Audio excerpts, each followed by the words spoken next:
Good afternoon. The Secretary General will update you on the meeting of NATO defense ministers, and then we'll have time for a few questions. Secretary General.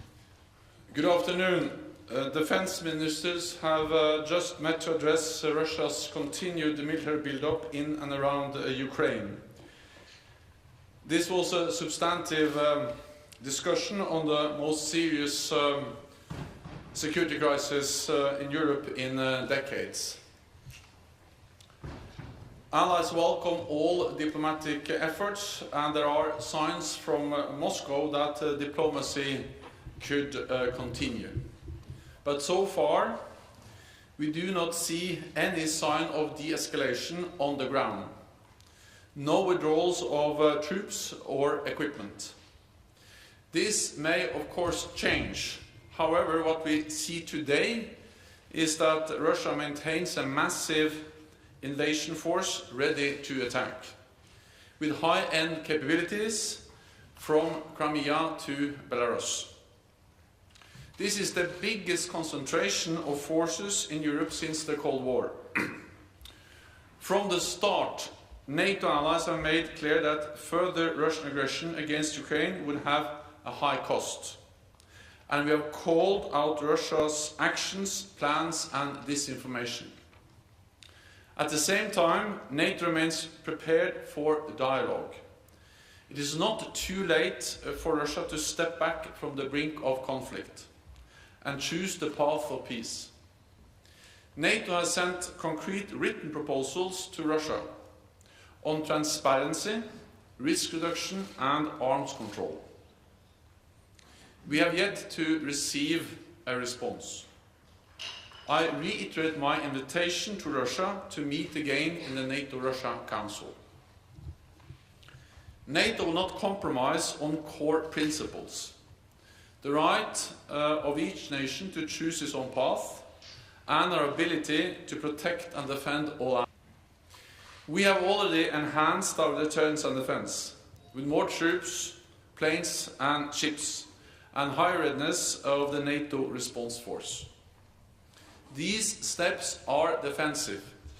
NATO is not a threat to Russia. We do not know what will happen in Ukraine, but the situation has already demonstrated we face a crisis in European security. Moscow has made it clear that it is prepared to contest the fundamental principles that have underpinned our security for decades, and to do so by using force. I regret to say that this is the new normal in Europe.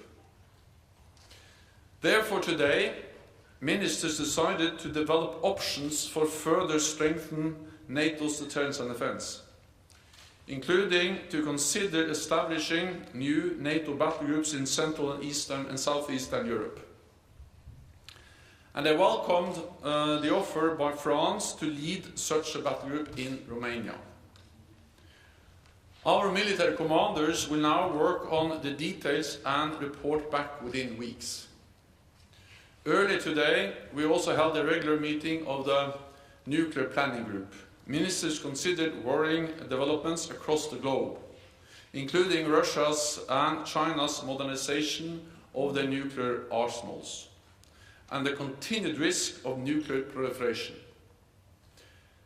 Allies consulted on how to keep our nuclear deterrence safe, secure and effective, so NATO's deterrence and defense remains strong.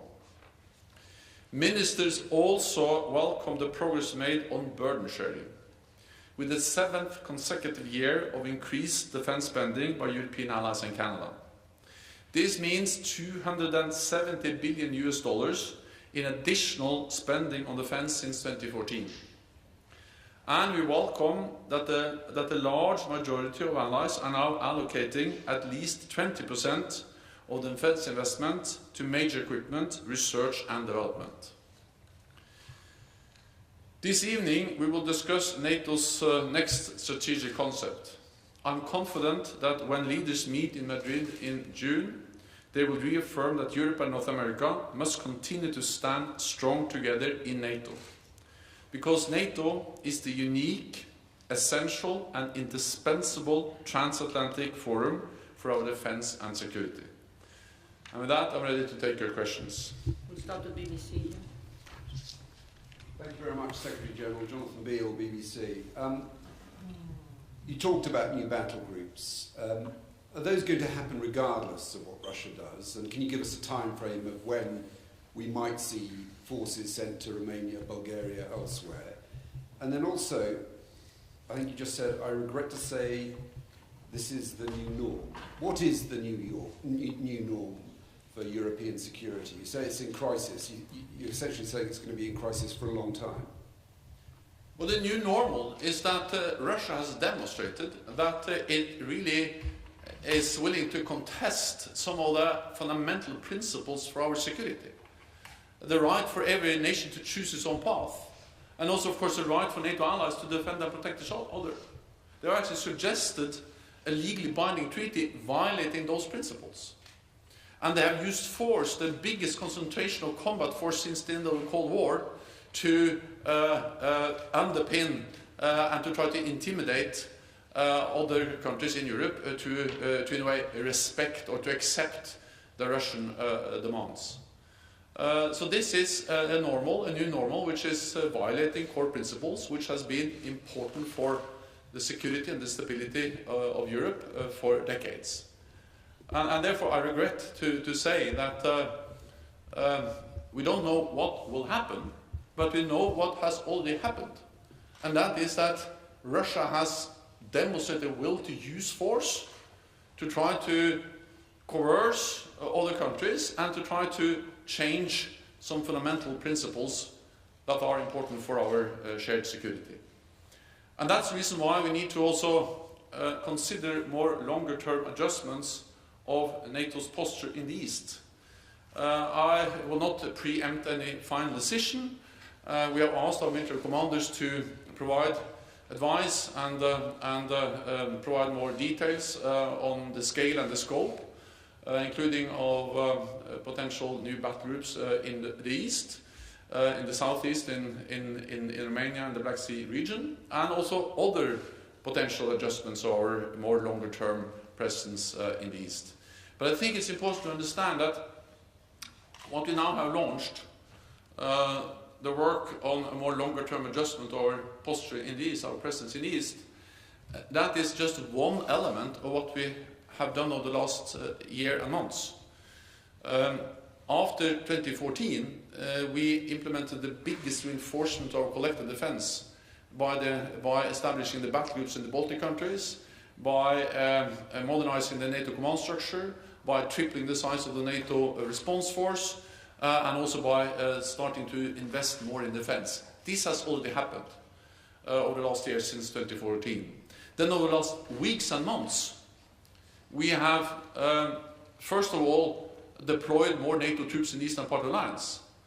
More troops, more ships, more planes under existing authorities and structures under SACEUR. And that is to make sure that we are able to monitor, to follow what Russia is doing, and to also reassure allies in the eastern part of the alliance. That has already happened. Then we have also increased the readiness of the NATO response force, so we can quickly reinforce with even more troops and forces in the eastern part of the alliance. So it is not as if we are waiting for something to happen. We have already done a lot.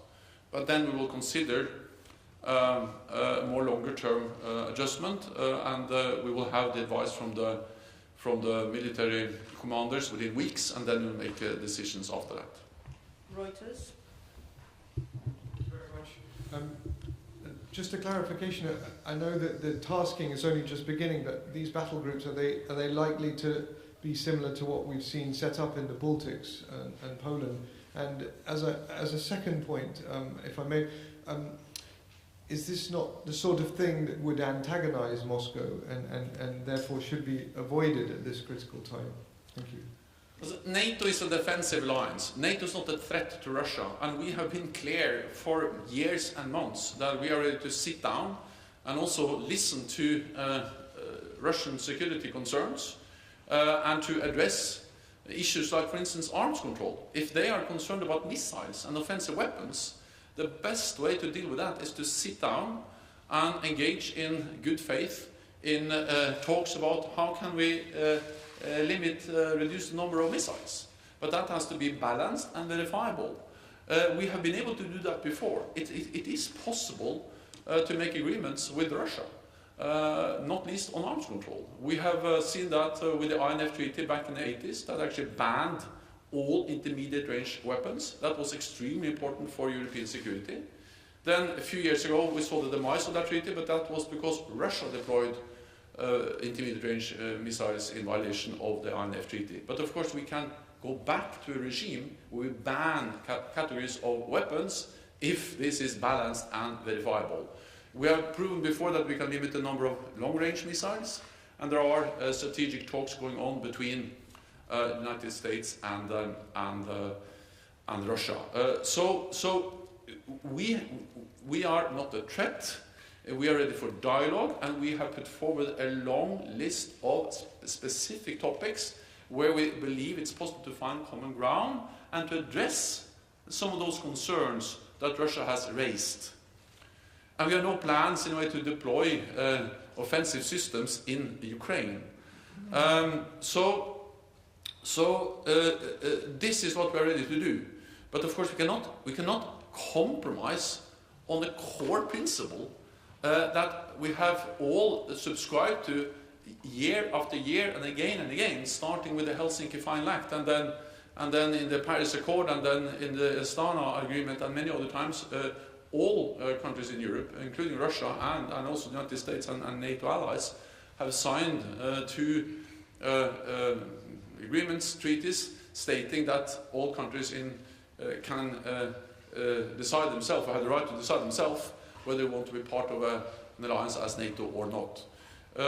So what we do is defensive, but when we see this massive Russian military build-up, combined with threatening rhetoric, proposing something which is actually formulated as a kind of ultimatum, that if we don't accept this and that, then there will be what they call military technical consequences. And we know the track record of Russia using force against neighbors, then of course we have to take that seriously. And that's the reason why we, in a defensive way, have increased our presence in the East and are considering to increase it further to make sure that there's no room for miscalculation or misunderstanding about our willingness to protect and defend all allies. Okay, that's Bloomberg, that's is above. Bloomberg, Natalia Drozdiak, thank you for the question. I just wanted to follow up on the term new normal. Is the concern that the troop buildup at this scale could be the new normal? Could you clarify that? And separately, I want to ask about the cyber attack that hit Ukraine yesterday and today, which according to Ukrainian officials is turning out to be one of the worst in its history. Does NATO have any evidence that this is tied to Russia, and could this be the start of a larger military campaign? Thank you. So we have not seen any withdrawal, not any Russian de-escalation on the ground. We think actually it gives some reason for optimism, some cautious optimism, that they have indicated a willingness to engage in diplomatic efforts.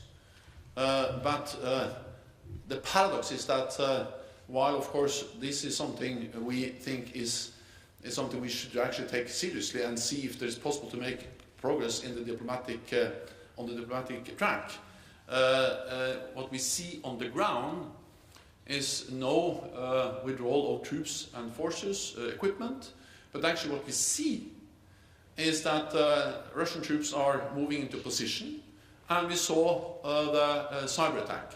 And these are the kinds of actions and measures that we expect will come in advance of a bigger military intervention into Ukraine. So of course this is of concern. And that's the reason why we continue to call on Russia to de-escalate and to follow up on what they say, to engage in good faith in diplomatic efforts. Yeah, I think that was your question, wasn't it? Yeah, Sedef. Thank you very much. Coming back to the issue of withdrawal. Now there's word against word. You saying that Russian troops are still there and even Russia continues to escalate while Russia claims the opposite. So my question is, why should the world believe what you say instead of saying what the Russian pictures also show? And the second question, am I right? You are still not sure whether to install those new battle groups, and it's still possible if the situation changes that you won't install further battle groups in Eastern Europe. Thank you. So first, we have been very transparent. And the intelligence we are sharing is actually confirmed also with open sources, with the satellite imagery from commercial satellites. So I think it's very hard to dispute that Russia has amassed well over 100,000 troops and a lot of heavy equipment. And this is actually something that was predicted by our intelligence several months ago. So what we predicted some months ago has actually happened, despite that Russia denied that that was the plan. So what we have seen so far is that we predicted a significant military build-up, and that has happened. Then we have never said that we have certainty about the intentions. What we do know is what they have, the capabilities they have, the forces they have. But of course we don't have certainty about what they will do with those capabilities. But this is the biggest concentration of combat-ready troops, with all the neighbors, with all the support we have seen in Europe since the end of the Cold War. And that is in itself concerning. Then what I say is that since there is no certainty of what will happen the next days and weeks, I'm saying at least two things. One is that if they use force, it will come with a high price. Sanctions will be imposed. We have provided, NATO allies have provided support to Ukraine, so they are better trained, better equipped, better commanded now than in 2014. And then of course we will also make sure that there is no room for misunderstanding, miscalculation on NATO's willingness and readiness to protect and defend the NATO allies. But even if we see a gradual or some kind of development where Russia decides not to use force and we call on them to don't do that, just the fact that they have been willing to amass all these troops and combine that with a message that they are threatening an independent country and actually also threatening NATO allies. That if we don't violate core principles for our security, there will be serious consequences. That in itself is serious. And that's the reason why we need to consider some more longer-term adjustments of our posture in the East. But we have some time to consider that, because we have already implemented measures. We have already increased our presence. But that's more an immediate response to the current crisis. The other issue is whether we, separate from that, will have some more longer-term adjustments. Well, no final decision has been made. But I visited Romania on Friday. They are ready to host a battle group. France is ready to lead the battle group. And other allies have also expressed a willingness to be part of that. So there is a strong will, there is a strong readiness, but the final decision has not yet been made. We will make that based on advice from military commanders, and of course it will not necessarily be exactly the same as the battle groups as we have in the Baltic countries, but it's based on some of the same concept, multinational forces, NATO in the East. Thank you very much. This concludes this press conference. The next session starts in 2 minutes. Okay. Thank you. Thank you.